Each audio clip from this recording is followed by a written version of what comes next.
జయ శ్రీమన్నారాయణ.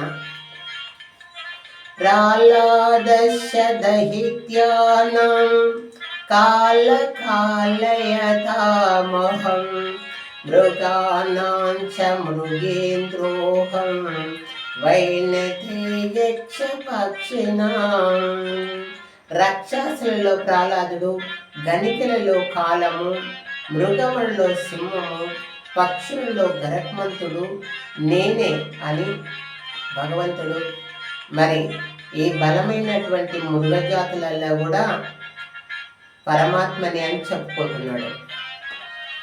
యజ్ఞేషి భూతి మక్షత్వం శ్రీమతోజితమే మమ తత్వదేవావగక్షత్వం మమ తేజోంశ సంభవ.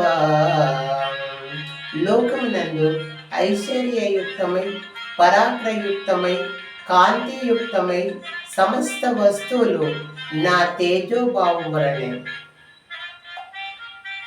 ఈ శ్లోకం తాత్పర్యం ఏమిటంటే, ఏదైతే అందమైనది, ఏదైతే మనం చూస్తే ఆశ్చర్యకరంగా ఉంటుంది, ఏదైతే చక్కదనంగా కనిపిస్తుంది, ఏదైతే మనకు బాగా వింత కలిగిస్తున్నదో అటువంటి చక్కని స్వరూపమైనటువంటి వస్తువులు ఏవైతే ఉన్నాయో ప్రపంచంలో అవన్నీ కూడా భగవంతుని యొక్క తేజస్సుతోటే.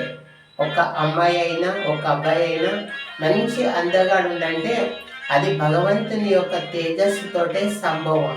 అంటే ఆయన అనుగ్రహంతో మాత్రమే అది పుట్టిందని అర్థం చేసుకోవాలి. పక్షమే పార్థ రూపాన్ని శతశోదతహస్రచ నానా విధాని దివ్యాని నానా వర్ణాని కృతిని చ. ఈ శ్లోకం యొక్క తాత్పర్యము చూద్దాం. పార్థ, దివ్యములై, నానా విధములై, అనేక వర్ణములై, అనేక విశేషము గల నా సస్వరూపము కనులారా దర్శింపు పాత్ర.